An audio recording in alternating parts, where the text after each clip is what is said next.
All right. Well, that was quick. September 1st. All right. New month. We're kind of like slowly trickling into the fall season. And typically, this is the time of the year where a lot more folks are more engaged into the coin hobby. So I wanted to take some time to kind of double down and reiterate some of the, I guess, more common coin show etiquette items, a topic that probably has been talked about a few times, but we're going to go ahead and give it a whirl because, coin dealers, they can be your friend, but they also have their pet peeves, something that really chafes their rawhide. So we're going to talk a little bit about that. And, again, you guys need to know this for the mere reason that developing a relationship in this hobby is probably one of the top priority items if you're looking to get into it a little bit more long term. If you want to be a little bit more serious about it, okay, that's another thing to consider as well, especially on the sales side. You need someone that you could align yourself with as a mentor, possibly. But ultimately, the coins that you do buy, you want to make sure that it's fair and equitable for everyone, for all parties, yourself included, the dealer, because obviously when they own a brick and mortar, they have overhead to pay. So let's understand that. On the show side of things, when a dealer attends a show, the bourse floor is covered and littered with other tables. And these dealers, depending on the size and girthiness, right, gentlemen, of the of the show, it could get very expensive. That's what I wanted to say. So obviously, coin dealers are looking to move inventory. Okay, for the most part, a lot of shows will have dealers that have inventory priced very reasonably. And that's something that you got to take into consideration. Do not beat up your dealer on price when, obviously the price is probably really reasonable. Now, we all have access to smartphones, okay? So let's not kid ourselves, okay? Let's not play stupid here. We have access to pricing at any given point, okay? If you feel like a coin is incredibly overpriced to where it necessitates some sort of negotiation, I mean, by all means, do it. But if you know a coin is priced accordingly, I would say, buy it, all right? Buy it if it fits your need, if it fits your collection, and, so on and so forth. So, a show typically runs anywhere from 1 to 3 days. Sometimes they go a lot longer than that. Again, for the larger regional shows, the more national shows, like we just had the World's Fair of Money, which is hosted by the ANA. One of the biggest shows that you will ever attend if you ever do so. Pretty impressive. But keep in mind, with these larger shows, you have a lot more competition. So coin dealers, they don't want to go to a show and pay obscene amounts of money to have a booth or a spot, a table, and not sell a damn thing. Let's be clear. They want to move inventory. So playing your cards right, finding the coins that you do need, obviously, is going to be first priority because there's so much inventory that sometimes you could get lost in the shuffle. So with all these tables and all this inventory, there comes another issue that dealers don't particularly care for. And again, it's all at the discretion at the dealer. If it's a multiple day event and you decide you want to go on the first day of the event, okay, don't buy a coin on the first day of the event and then decide to return it on the last day of the event because you found one that was a lot cheaper. Don't do that, all right? That is just in bad form. Again, that's playing into the etiquette standard of coin shows and how to conduct yourself. But you talk to any dealer, most of the time the deals are final. All right, the sales are final, but there are a few dealers that have a return policy of some sort. A lot of your larger dealers, like Northeast Coin, Coast Coin, a few of them have a return policy, along with some of the auction houses. Heritage Auctions, if you don't like a coin that you had bid up on and you wanted to return it, you could do that. But keep in mind that a dealer's time is incredibly precious, and oftentimes some of these tables are ran by just one person. So at these much larger events, it's not uncommon to have three, four, five people at your table looking at all your inventory. Which brings me to my next point of consideration with etiquette is that if a dealer is having a one-on-one conversation with a customer, okay, where there's a deal being kind of like discussed, do not interrupt the dealer at that point in time. Okay, just wait your turn. All right, it's a turn-based system, whether you like it or not, and just be patient. Just be patient. There is no coin that is rare enough that that would make you want to go crazy. There really isn't. All right, unless it's like a continental dollar that's like a really high graded specimen, or 1804 dollar or something crazy like that, or 1913 Liberty nickel. Unless it's like some of those, then I wouldn't even open your mouth till the time is right. All right. And I know there's been a lot of talk about bringing your own guidebooks. Okay. It's been discussed. I've discussed it on previous videos. And, I've always said, well, you shouldn't bring a red book. All right. Because first of all, the prices are irrelevant from this antiquated, piece of paper or tree trunk. But it's okay to bring this as long as you keep it in a satchel or a bag or something. They don't whip it out and say, "Oh, look at the price right here. You're charging way too much."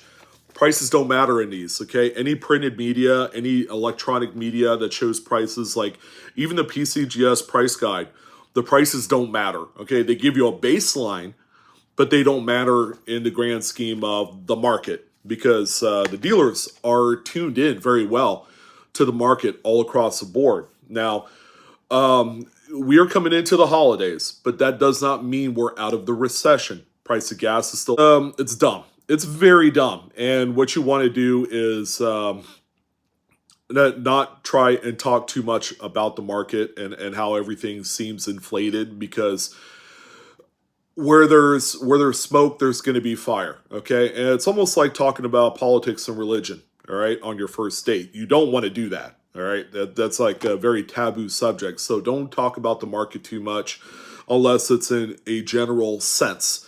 All right. So, the concept of bringing your own material is totally fine.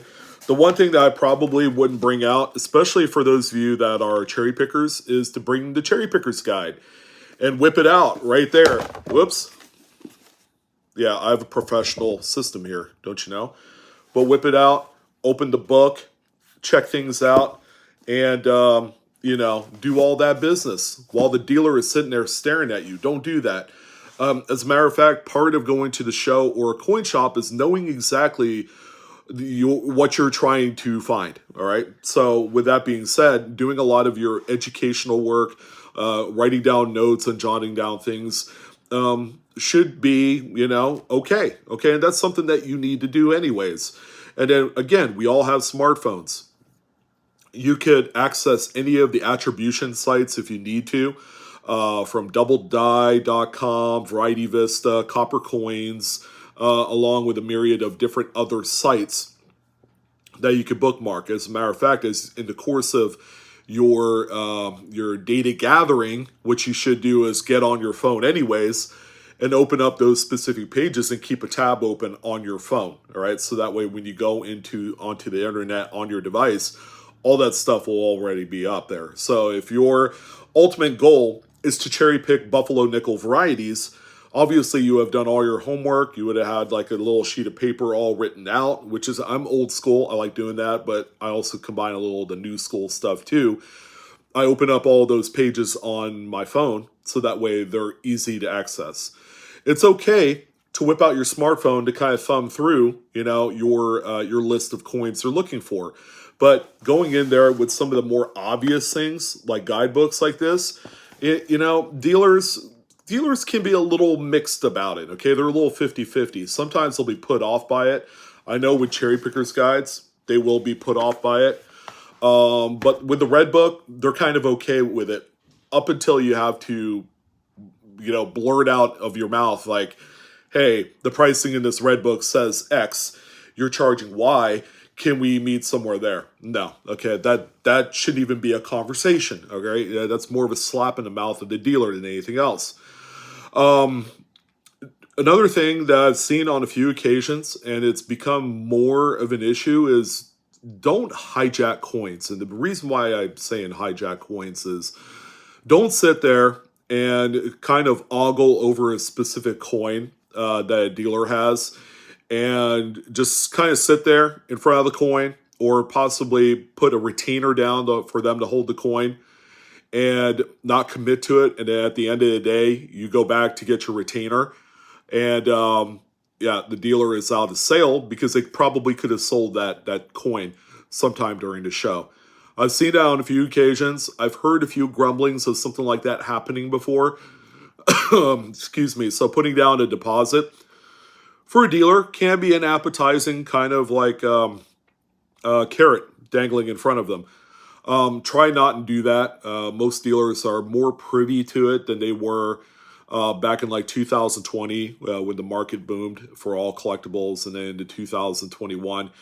It became more of a practice, and people all across different collectibles industries, from coins and currency to sports cards was a big one. There was actually a theft of about $90,000 in sports cards that happened, all because the dealer trusted that person too much and ended up taking a deposit. All right, and then the guy had said, "Yeah, I'll see you in the morning." The next morning during that show, and he never came by, and the cards ended up missing. A lot of good stuff like Roberto Clementi's and mantles and things like that, but.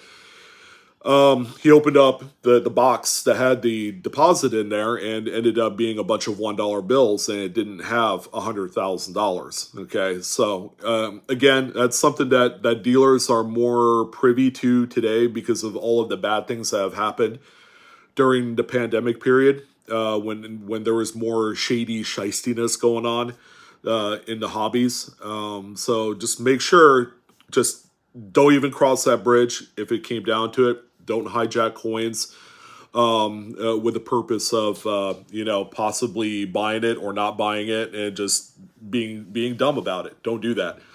A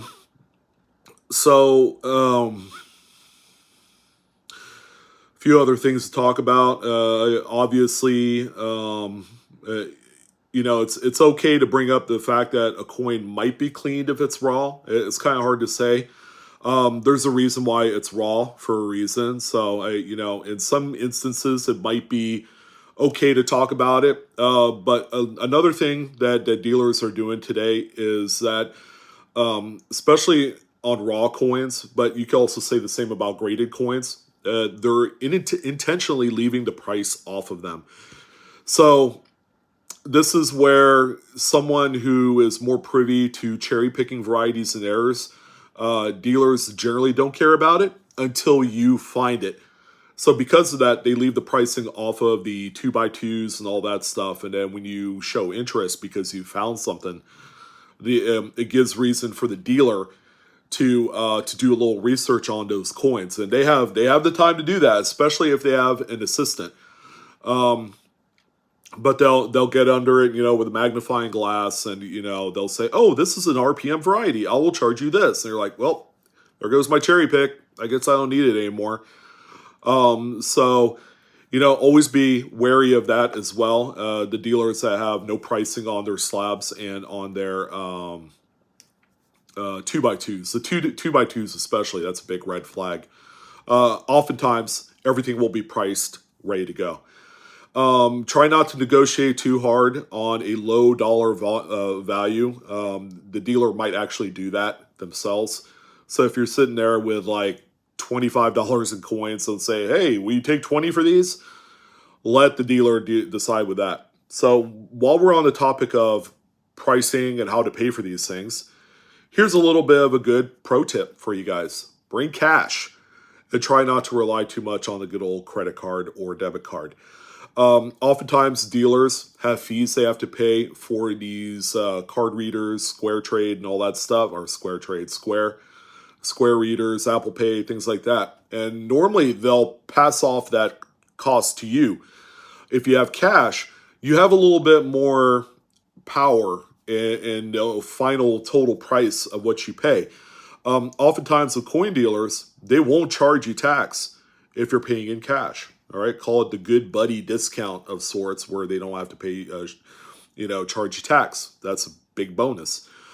Same goes with PMs. All right, PMs normally dealers will want you to pay in cash anyways. They generally don't take credit or debit card on things like bars and rounds and all that stuff, especially gold. Pay in cash, and then normally in a coin shop setting, there's a specific dollar value, like maybe $1,200, $1,500. They won't charge you tax. So bring a big fat stack of cash to pay for all of your coins and currency, and then you're going to be good to go. You're going to find that dealers will be more apt to not only not charge you tax, but also probably give you a little bit of a price break on the coins as well. So yeah, those are a few of the good things etiquette wise that I would say that you should take into consideration. And of course, there's the common things like be nice, ask permission to look at specific coins, and don't say, "Oh, can you give me that coin right there? I just want to look at it." Be nice, be cordial. All right, there's no room for the ultra nasty at these shows, because if you're being ultra nasty with the dealer, over no reason, some people like to use the emotional part of the game to display their distrust and displeasure over pricing, even though it's fair and equitable. All right, you don't deserve to be at a show to begin with. All right, so take that into consideration as well. Be nice, be cordial, and you'll get exactly what you're looking for. So aside from that, there's not a whole else lot to consider other than the fact that bring all your tools. Bring kind of like backup things like this. These holders right here. I don't like using the cardboard ones too much anymore, unless it's for like ultra cheap coins. One of these, Obviously, everybody's looking at their coins a little bit closer, whether they're graded or not. Because another thing that people love doing is they like to buy graded coins, crack them out, and then resubmit them. And the idea is that they're trying to get a grade higher and make money off of it. So, also another thing to know. So, I'd say we talked about a good deal of things. I'm kind of looking at my laundry list of stuff right here. The ANA supports a lot of the shows. Of course, that they want the shows to continue to go on. They even have they publish a program as well for every show it organizes. That's the ANA type shows. Okay, so the World's Fair of Money is one of those shows, but they also do a lot of the smaller regional stuff. And it also has like a list of common courtesy and etiquette things, which a few of them we talked about. Another one, don't block customer access to a dealer's table. Don't be one of those people. I've seen that on a few occasions, especially with the old folks, and especially on day one, and on dealer day, where and that's generally on the day of setup, where you actually have dealers going table to table to do some trades and stuff. I've even seen some dealers block other dealers, and I think that's bad form right there. But all in all, have a lot of fun. The reason why I'm talking about this right now is I haven't talked about it in probably a good solid 5+ years. And even though the subject has been brought up before, something you got to know about these places is that they are a breeding ground of fun and excitement and possibly making money. Because you want to be able to know that with the dealers and the amount of them that are out there, they're looking to sell. All right. And there's going to be so many people at these dealers that they're not going to really have a ton of time to audit your findings. Like if you cherry picked a really cool double die on a nickel, for example, they're just going to want to have you pay them and then leaves so that way they could deal with this gentleman here that's looking to buy a $2,000 coin. So keep that in mind. If the action's hot and heavy and it's wacky and zany, then that's something that you could use to your advantage. And I know a lot of people do a lot better on the much bigger shows than they do actually at the smaller kind of local or regional shows and coin shops. But if you do come across a coin shop that's like really seriously old school, where they only accept cash and a lot of their coins are in 2x2s, that could be a pretty good place to do some cherry picking and be very, very, very good at it. So something to keep in mind. I hope you guys have a lot of fun. If you're going to do some of the coin show and shop circuit stuff this holiday season, there's going to be a number of them.